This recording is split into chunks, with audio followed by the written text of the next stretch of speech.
Hello, I'm James Izimoha. You're watching A News. Let's see your headlines. US President Donald Trump said American forces carried out major strikes inside Iran, describing the situation as a regime change. Israel expands its military buffer zone inside southern Lebanon to prevent Hezbollah rocket attacks. And Trump eased Cuba sanctions, allowing a Russian tanker to deliver needed crude oil to the island.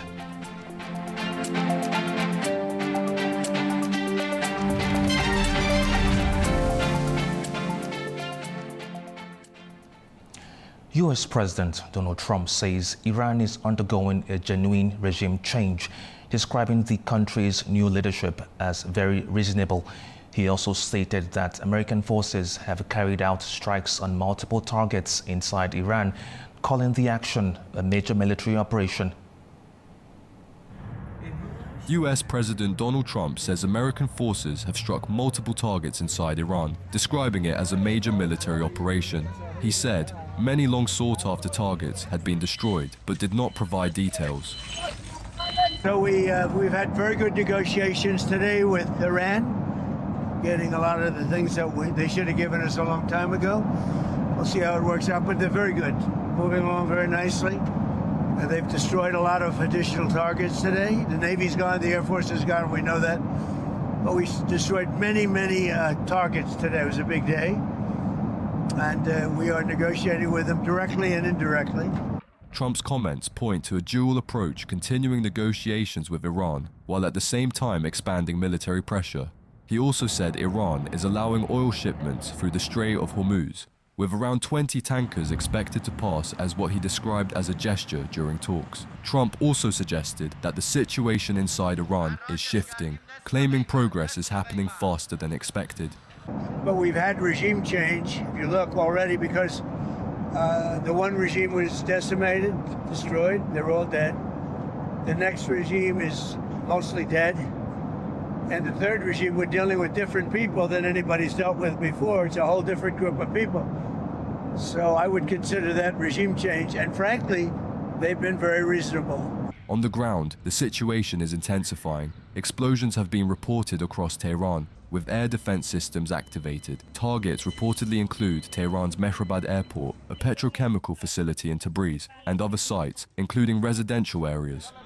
Iran has responded with drone and missile attacks targeting Israel and areas hosting US forces across the region. The conflict is now spreading beyond a single front. Iranian military officials say they are ready to respond decisively if threats turn into direct action. US media reports say the Pentagon is preparing for possible ground operations involving special forces and conventional troops. Trump has also told the Financial Times that the US could attempt to seize Karg Island, a key oil export hub off Iran's coast. The island is considered a critical part of Iran's economy, and analysts say taking control of it could significantly reduce Tehran's oil revenues and impact its ability to sustain military operations. Thousands of US troops are already in the region, including around 5,000 Marines. Reports suggest up to 10,000 more could be deployed, expanding Washington's military options. Israel is intensifying its campaign near the Lebanese border, expanding its military presence in the south as cross-border fighting with Hezbollah continues. Prime Minister Benjamin Netanyahu says the aim is to reshape the security situation in the north. The situation along Israel's northern frontier remains volatile, with continued exchanges of fire raising concerns of a wider escalation. Israeli Prime Minister Benjamin Netanyahu says he has ordered an expansion of Israel's military buffer zone inside southern Lebanon, as fighting along the northern border intensifies. Speaking from Israel's Northern Command on Sunday, Netanyahu said the move is aimed at pushing Hezbollah forces further from the border and preventing attacks on Israeli territory.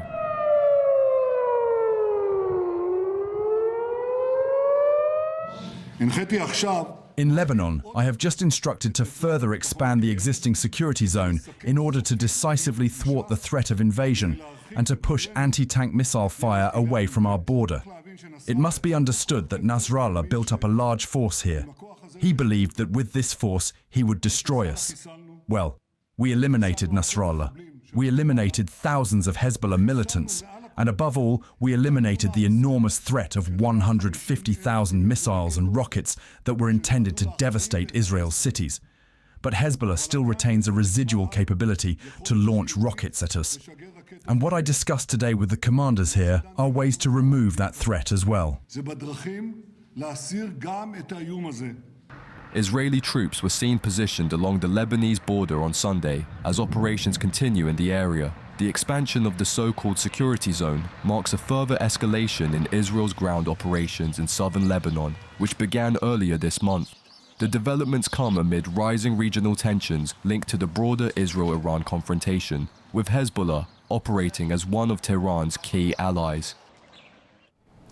Britain is considering deploying a Royal Navy vessel to the Strait of Hormuz as concerns grow over maritime security and the disruption of one of the world's most critical oil routes. Zainab Farizadeh has more. Britain is preparing to deploy a Royal Navy evacuation vessel to the Strait of Hormuz, equipped with autonomous drones designed to detect and clear sea mines, according to the Sunday Times. RFA Lime Bay, an amphibious landing ship with capacity for up to around 500 troops and onboard medical and defensive systems, is currently undergoing maintenance in Gibraltar and had been scheduled for training exercises in the Mediterranean. However, contingency plans authorized by Defense Secretary John Healey could see the vessel redirected to the Gulf as part of efforts to secure one of the world's most critical shipping crews. The ship is expected to be fitted with advanced mine-clearing technology, including underwater drones and remotely operated systems, allowing it to act as a mothership for seabed scanning and disposal operations. A defense source said no final decision has been taken, describing the move as a preventative step to give ministers options if action is required to restore the flow of commercial shipping. Royal Navy mine hunting drones already in the region are also being considered for deployment as part of discussions around a wider multinational effort to reopen the strait. The development comes amid a growing international pressure to act. Meanwhile, the United States has increased its military presence in the region with an amphibious assault ship carrying thousands of personnel arriving in recent days. The escalation follows weeks of conflict involving the US, Israel, and Iran, with continued missile and drone attacks reported across the region. The Strait of Hormuz has been severely disrupted since early March, contributing to a sharp rise in global oil prices and leaving vessels stranded. Around 20 million barrels of oil normally pass through the route each day, making it one of the most strategically important energy corridors in the world. Any deployment of British assets is likely to depend on how the security situation develops. Zainab Farizadeh, A-News, Manchester, United Kingdom. The war in Iran is beginning to disrupt global trade, with Asia's used car exports among the sectors affected. Shipments now face delays, rerouting, and rising costs. The Iran war is disrupting used car exports across Asia, with dealers in Japan, South Korea, and Sri Lanka facing delays and rising costs. Shipments bound for the Middle East have been stalled or rerouted, as congestion and uncertainty affect major ports and shipping lanes. Exporters say hundreds of vehicles have been held at sea or diverted to alternative ports, while some shipments have been sent back. Dealers in Sri Lanka report delays of more than 500 cars, as vessels struggle to dock due to congestion caused by diverted cargo. The Middle East remains a key market, accounting for a significant share of exports, and also acting as a transit hub for vehicles heading to regions such as Eastern Europe. I think the biggest challenge was the exports to UAE. UAE has been the largest market for Japanese used vehicles, which consists of 15% of the total export volume. And for particularly to our company, I think we have about 50 luxury cars and supercars stuck in the midway. Some cars have been offloaded at the Sri Lankan Hambantota port. some was offloaded in the Hanshin port in China. And some of our container shipments were recalled back to Japan. Japan and South Korea exported a combined $19 billion worth of used cars last year, with Japan accounting for slightly more than half. More than a third of South Korea's 883,000 exports were destined for the Middle East. In South Korea, exporters say the disruption has paralyzed their trading network, with vehicles piling up in storage yards and ports. Shipping costs are rising, containers are harder to secure, and payments from buyers are being delayed. The Middle East is our most critical market. From there, we expand into Turkey and Europe. Even if we cannot reach places such as Kosovo, Turkish buyers in the Middle East act as a bridge. But now, that network is largely paralyzed. The Strait of Hormuz, a key route for shipments linked to Dubai, remains a major bottleneck, raising concerns of prolonged disruption if the conflict continues. Israel's Prime Minister says the Latin Patriarch of Jerusalem will now have full and immediate access to the Church of the Holy Sepulchre after police prevented him from leading Palm Sunday Mass. Benjamin Netanyahu said Cardinal Pier Battista Pizzaballa had been asked not to enter the church over safety concerns, citing missile threats linked to the conflict with Iran near Jerusalem's holy sites. The incident drew criticism from Western nations and church officials, with some calling it an overreach and a violation of religious access. Police later said limited worship would be allowed at the site, while broader security restrictions remain in place.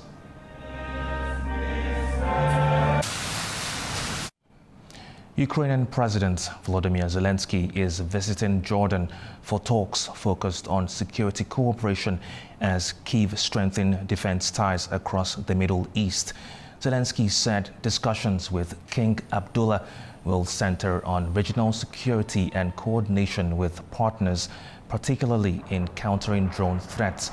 The visit comes amid heightened tensions between Israel, the US, and Iran, which has triggered missile and drone strikes.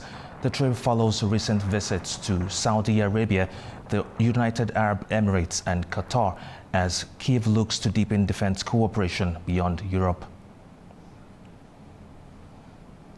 Finland reports a suspected airspace violation by drones in its southeast, with Prime Minister Petteri Orpo saying at least one was likely linked to Ukrainian strikes on Russia. The Defense Ministry says several low-flying objects were detected over a maritime area on Sunday morning. Helsinki says powerful Russian electronic jamming may be causing drones to veer off course, calling the incident a serious concern. Election campaigning, and US President Donald Trump says he has no objection to countries sending oil to Cuba, signaling a shift in US policy after months of restricting shipments to the island. His comments come as Russian crude oil tanker expected to deliver a major shipment is nearing Cuba. Until now, Washington had effectively blocked oil flows to the island in an effort to pressure the government in Havana. If a country wants to send some oil into Cuba right now, I have no problem with it. Doesn't help him. If he loses one boatload of oil, that's all it is. It's fine. If he wants to do that, and if other countries want to do it, doesn't bother me much. It's not going to have an impact. Cuba's finished. They have a bad regime. They have very bad and corrupt leadership. And whether or not they get a boat of oil, it's not going to matter. I'd prefer letting it in, whether it's Russia or anybody else, because the people need heat and cooling and all of the other things that you need. The World Trade Organization talks have ended without agreement after Brazil blocked a US-backed plan to extend a pause on tariffs for digital goods. The four-day meeting in Yaoundé brought together representatives from around 166 countries with no major deals reached. The failure means the long-standing moratorium has now expired, allowing countries to begin applying duties on digital products such as downloads and streaming services. The WTO says both sides need more time to reach a deal, with negotiations set to continue in Geneva in the coming months. Min Aung Hlaing, Myanmar's military chief who seized power in 2021, steps down to run for president following the country's first post-coup elections. The 69-year-old general is nominated as a vice presidential candidate by the lower house, with upper house to name another before a final presidential vote. The move follows a widely criticized election won by the military-backed USDP and held amid ongoing conflict. As the Houthi movement in Yemen launches a second wave of missiles toward Israel, we examine if a new permanent front has opened in this regional war. That's after the break. Stay with us.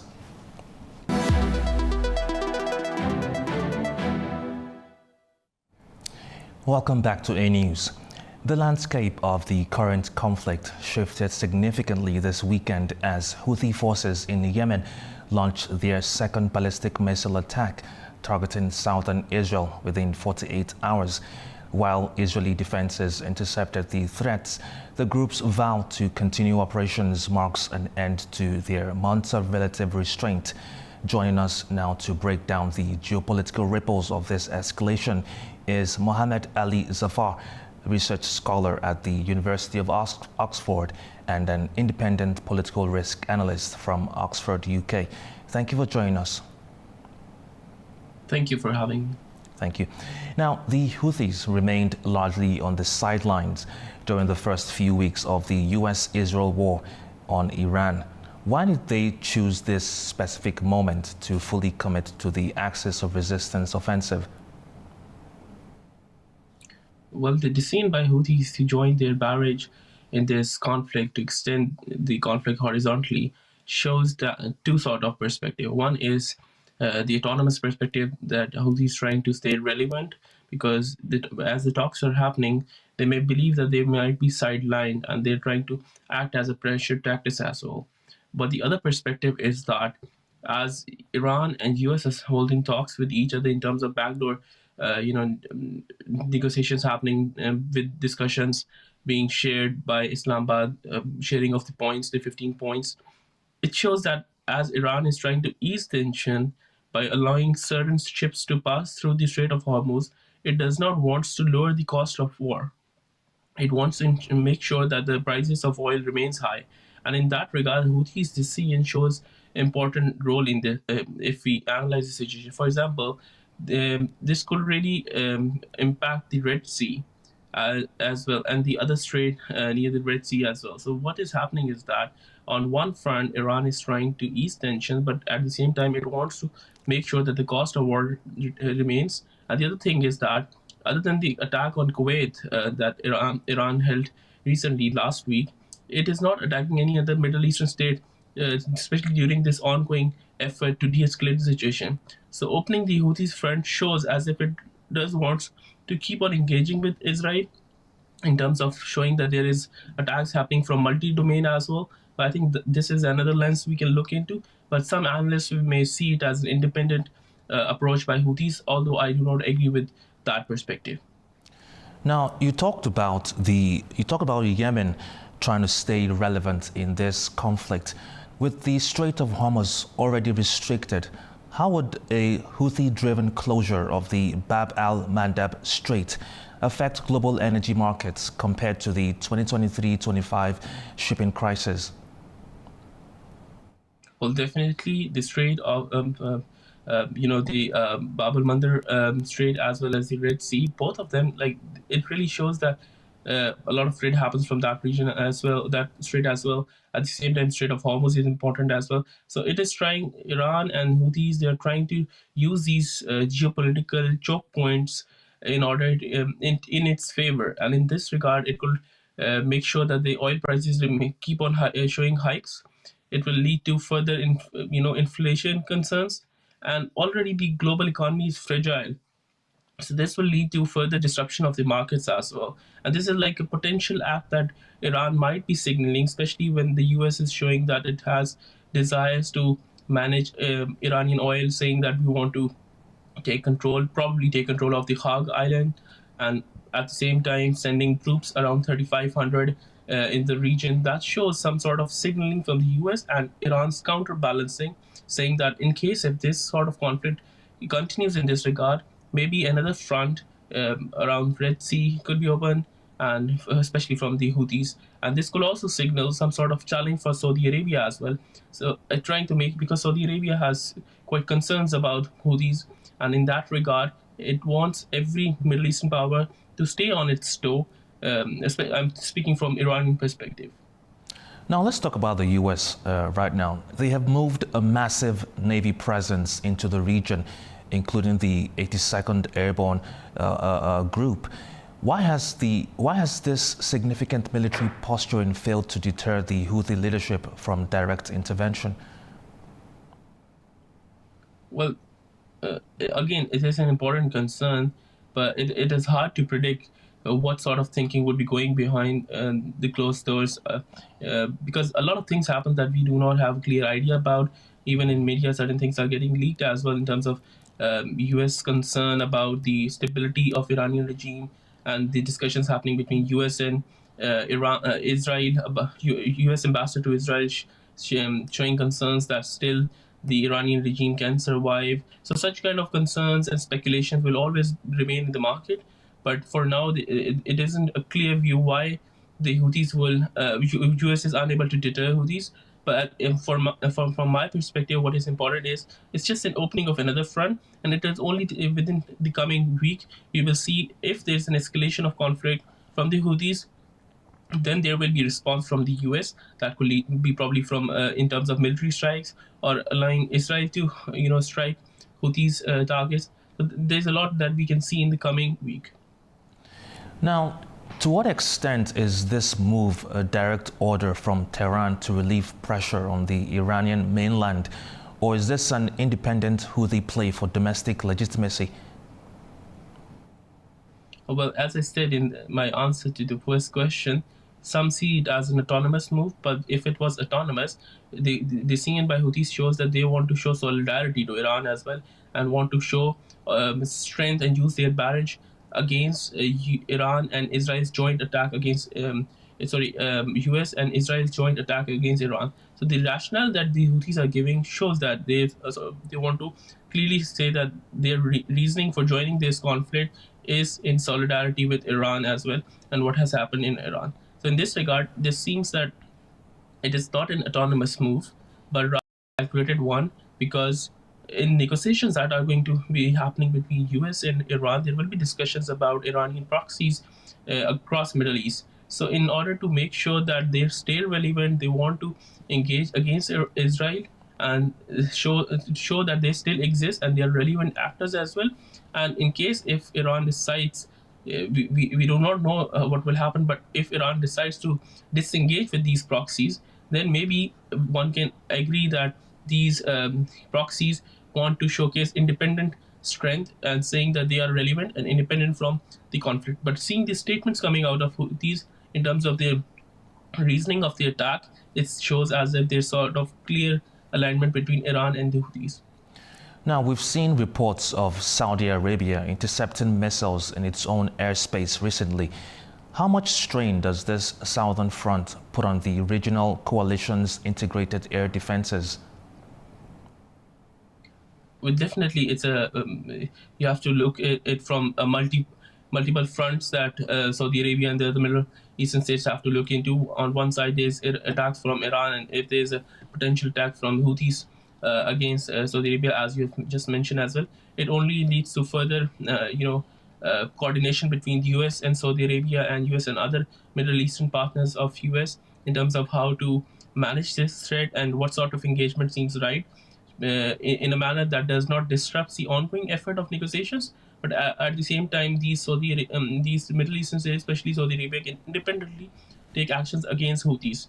So there's a lot on the table that can be discussed, but for now, there must be clarity within US and Middle Eastern partners in terms of what sort of reaction to Houthis is acceptable, that does not impact the overall crisis.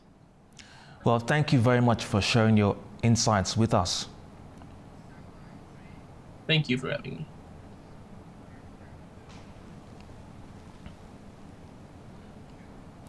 After the break, we'll take a look at the key stories shaping the region. Stay with us.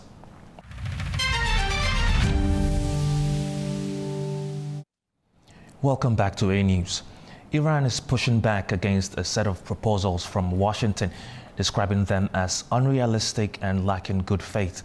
As tensions remain high more than a month into the conflict, lawmakers in Tehran are also considering major strategic steps. Let's hear more from Turaj Shirlilu. Iranian Foreign Ministry spokesman Esmail Baqai has said that the U.S. 15-point proposals, which were communicated to Tehran through third parties, are very radical and illogical. According to official news media, he dismissed the plan, saying, talking about matters that are part of the inherent rights of Iranians is not a sign of good faith or seriousness in any diplomacy. In another development, Parliament Speaker Mohammad Bagher Ghalibaf, in a message to mark the 30th day of Israel-US war on Iran, ruled out Washington's proposals as a wish list. He said that US is expressing its desires by announcing what it has not achieved in the war, seeking them through diplomacy. As the war entered its 31st day, 2 urgent draft bills were proposed at Iran's parliament over the weekend to be discussed at the plenary sessions. According to local news media, quoting senior Iranian MPs, the first draft suggests Tehran's withdrawal from the Non-Proliferation Treaty, referring to its provisions to do so under serious threats. And the second draft bill on shipping security in the Strait of Hormuz suggests excise of environment pollution taxes and charging service fees, while Iran has blocked transit of its adversaries' oil and gas tankers from the strategic waterway. Turaj Shiraliru from downtown Tehran for A News. Pakistan's Foreign Minister Mohammad Ishaq Dar said on Sunday that Islamabad is preparing to host meaningful talks in the coming days aimed at ending the Iran conflict. This follows 2-day talks with regional foreign ministers. Here's more.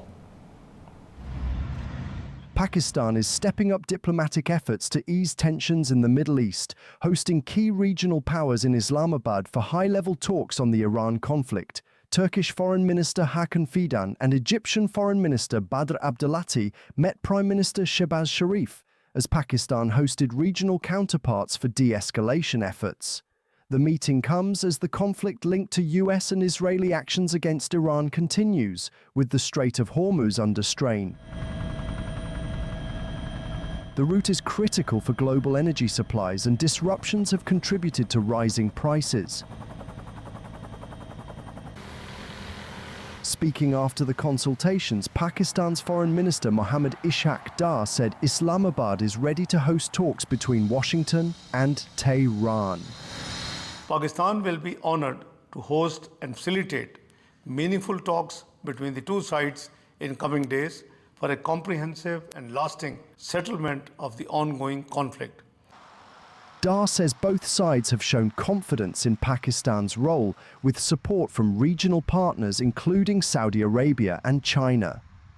Earlier, Sharif also spoke with Iranian President Masoud Pezeshkian as part of ongoing diplomatic outreach. Officials said proposals include steps to improve maritime security and restore shipping flows through key regional routes.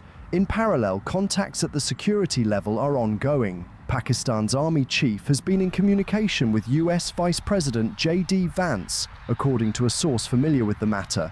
However, diplomatic progress remains uncertain. Afghanistan and Iran are strengthening ties as regional tensions continue to rise. In Kabul, senior officials from both sides have held talks focused on trade, diplomacy, and wider developments in the region. Our Tamim Bahis has more.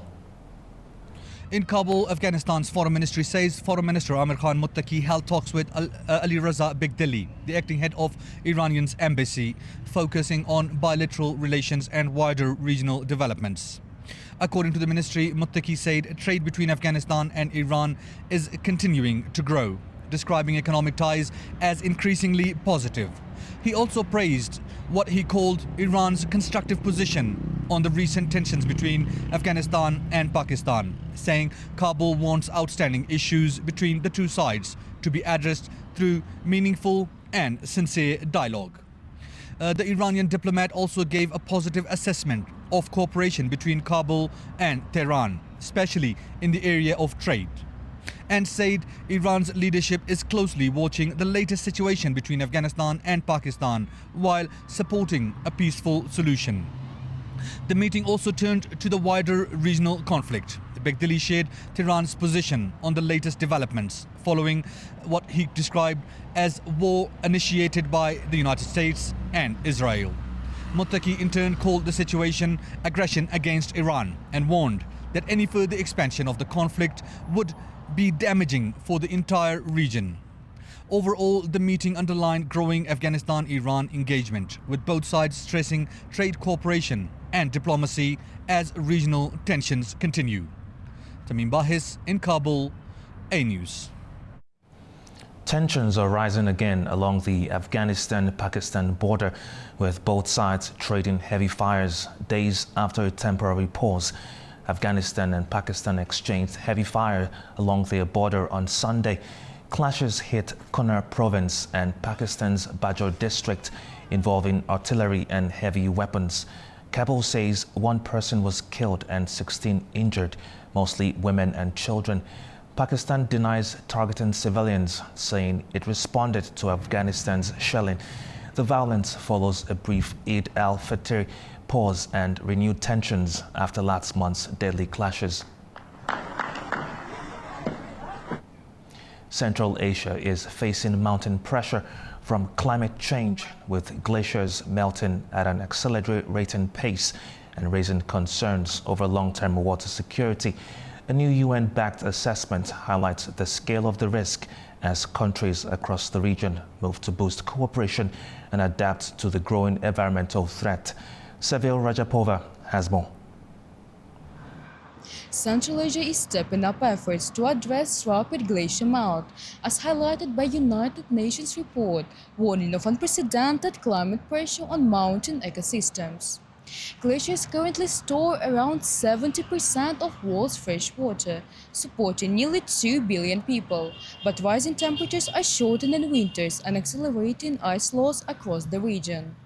According to estimates by the United Nations Environment Programme, declining glacier-fed water resources could result in global economic losses of up to $4 trillion due to disruptions in agriculture, energy production, and urban water supply. The situation is particularly acute in Central Asia, where temperatures are rising almost twice as fast as the global average, increasing risks of desertification and water shortages. Regional data underscores the scale of the challenge. In Tajikistan, more than 1,000 out of 14,000 glaciers have already disappeared, while total glacier volume has declined by nearly 1/3 in recent decades. In Kyrgyzstan, glacier average has shrunk by 16% over the past 50 to 70 years. In response, Central Asian countries are strengthening cooperation on glacier monitoring and climate adaptation. A regional strategy involving Kazakhstan, Turkmenistan, Tajikistan, and Uzbekistan focuses on joint data collection and coordinated policy measures as global attention to the issue grows, following the designation of 2025 as the International Year of Glacier Preservation. It is Seville Rajapova reporting from Tashkent, Uzbekistan, A News.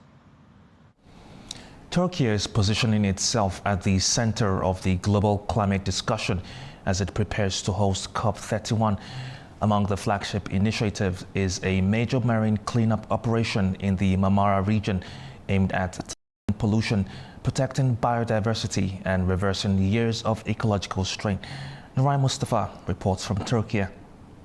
The road to COP31 is taking shape, with Turkey set to become the focal point of the global climate agenda as host nation. Across the country, a number of major environmental projects are currently underway. One of the most prominent is İzmit Bay Bottom Mud Cleaning Project, which has drawn attention as one of the largest environmental initiatives in Europe. According to reports from the Kocaeli Metropolitan Municipality, sediment accumulated on the seabed is causing biological issues such as mucilage, posing serious risks to both the environment and public health. Experts say that cleaning these sediments will help preserve biodiversity in the region and restore the marine ecosystem. The project is being carried out with the support of scientific institutions including Istanbul University and TÜBİTAK Marmara Research Center. Preparations for the cleaning up begin in 2022 with planning, legal permits and tender process completed within a year.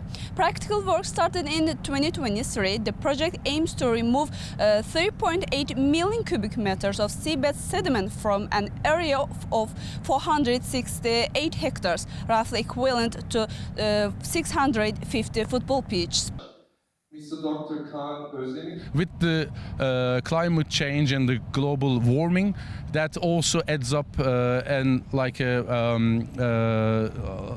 catalyzer effect on this whole process, and that's why recently we have more and more environmental disasters on the lakes, and like green and blue algae blooms and all sorts of, or mucilage outbreak happened in Marmara Sea in 2022. So these are all related and all connected to each other. So in order to stop this, we have to take action, and of course stopping these discharges to these water sources is one of the prioritized action that has to be taken. But also we need to clean the polluted sea waters as much as we can do.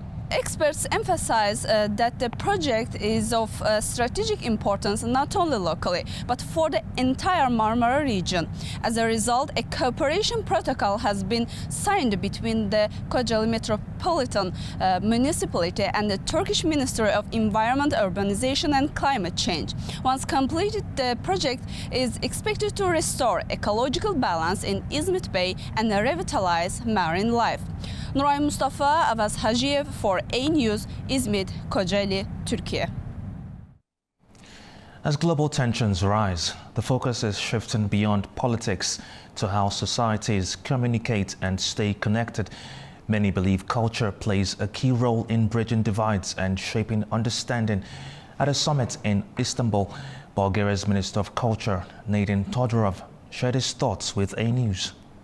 Culture cannot solve problems. Culture can prevent problems. And how does this happen? This happens through education.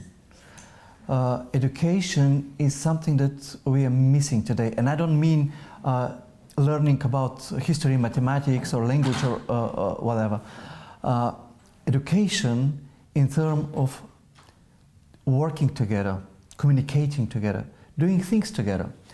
In that matter, culture is extremely important, because let's say arts, let's say music. I'm a musician. I spoke in my panel about music. What means music for people? It means that they don't just play instrument. I mean, okay, they can play, they cannot play. The main thing is they do it together. And the reason that culture is important in the education is that, let's say, in the schools, if children study together, to sing together in a choir or play together in an orchestra, it means they learn responsibility, they learn to depend on other people, they learn to be friendly to each other. And this is communication too. And this is very important to be learned in the schools, because later it's much more difficult. In the last decades, people don't study this anymore in the school so much in most countries. And what can we see as a result? We can see that people got much more aggressive. And I don't only mean the conflicts north of Turkey or south of Turkey. I mean the conflicts in the countries. I mean the way people communicate with each other, they are aggressive. You can see it all over the world. Soft power is the way to learn how to communicate to each other so that we prevent all this that is happening today. The biggest way to influence today is the digital place. I mean, the social media. Facebook for older people like me, or Instagram for younger people, or TikTok for even younger people. So in other countries, there are different social medias that are important, like X, like Contact, or whatever. But social media can be a tool if we want to use it as such. But if we leave it just like that, without putting our messages and without listening to the messages of the other people, then it is just a place that people disagree with each other.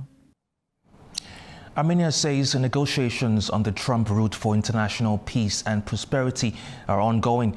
After the break, we'll discuss what this Trump route means for regional trade and connectivity. Stay tuned.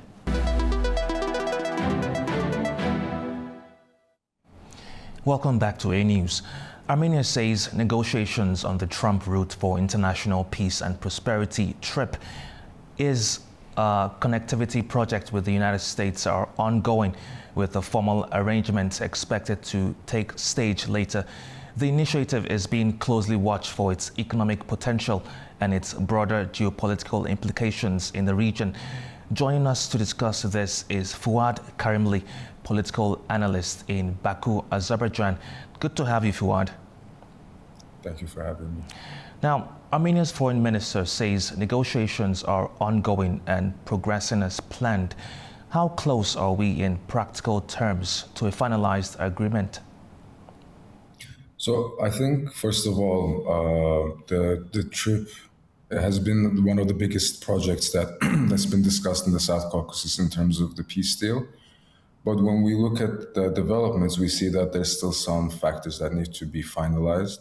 So I think one of the most important things right now is the government structure in Armenia. So a lot of the predictions are that it would be finalized and work on the ground would start towards the end of 2026.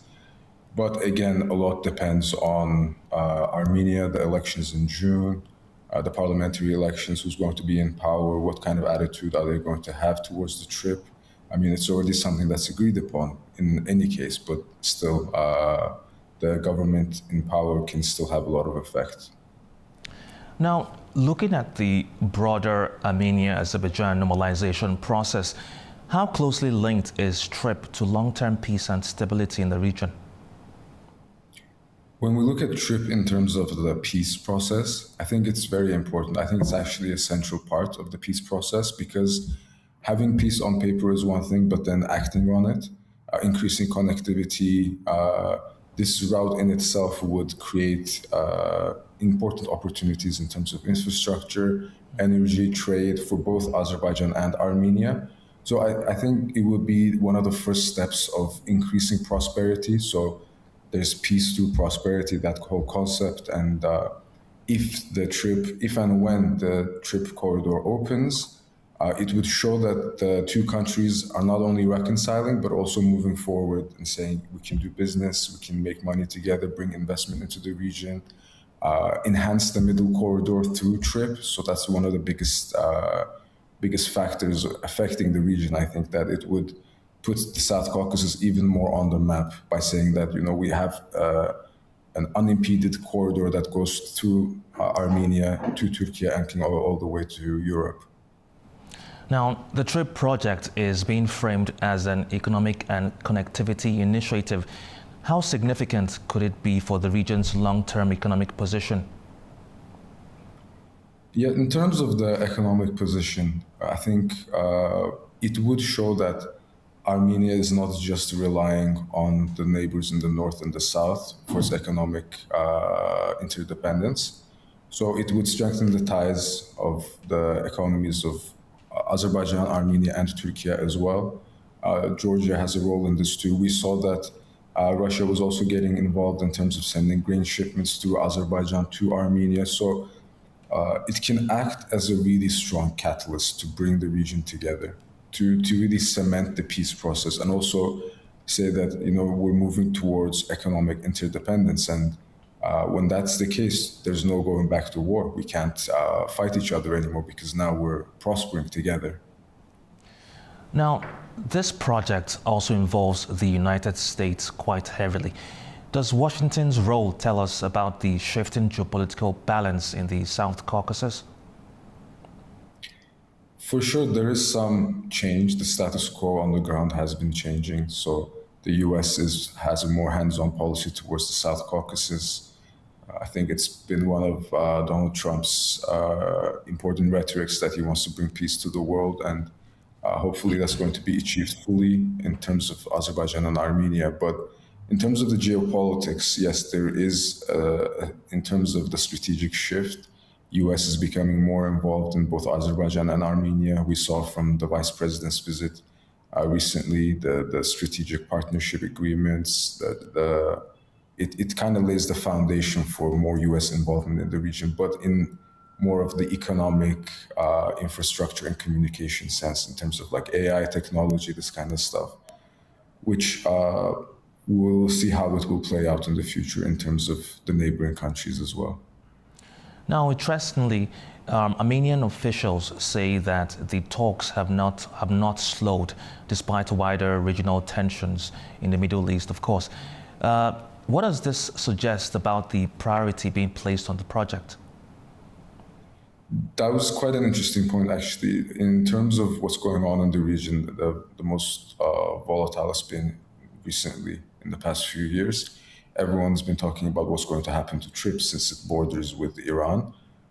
Is it going to continue? Is it going to take place? And when we look at the foreign minister's statements of Armenia, that TRIP negotiations are still going on, and that there will be on-the-ground construction and logistics happening soon, it shows that Armenia's priority hasn't changed. It's still in the same way. And we also saw that just recently, they also in Armenia stated that there was some sort of a delay in the strategic partnership with Iran. So it kind of shows what their priorities are, where they're positioning themselves, and that they actually want to, at least the government, Pashinyan government wants to move on with the peace deal. Now, let's say the agreement is signed. Implementation could also pose a challenge. What are the biggest risks, in your point of view, that could delay or derail this project from moving forward? First of all, the most realistic risk, I think, are the elections in Armenia. So who's going to come into power in June in terms of the parliamentary elections? We saw that Pashinyan's rhetoric has been more, Prime Minister Pashinyan's rhetoric has been more increasingly saying that the oppositions are pro-Russian and going as far as to saying that they're pro-war. So I think who comes into power will play a really big role.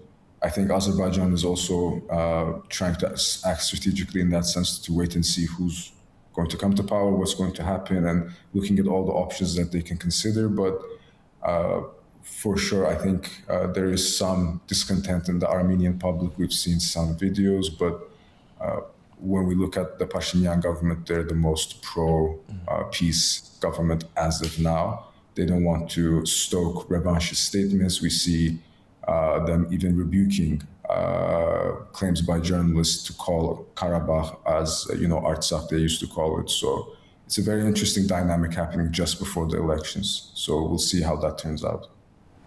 Now, this corridor, has many benefits for the region, but it also has implications for traditional routes involving Russia and Iran.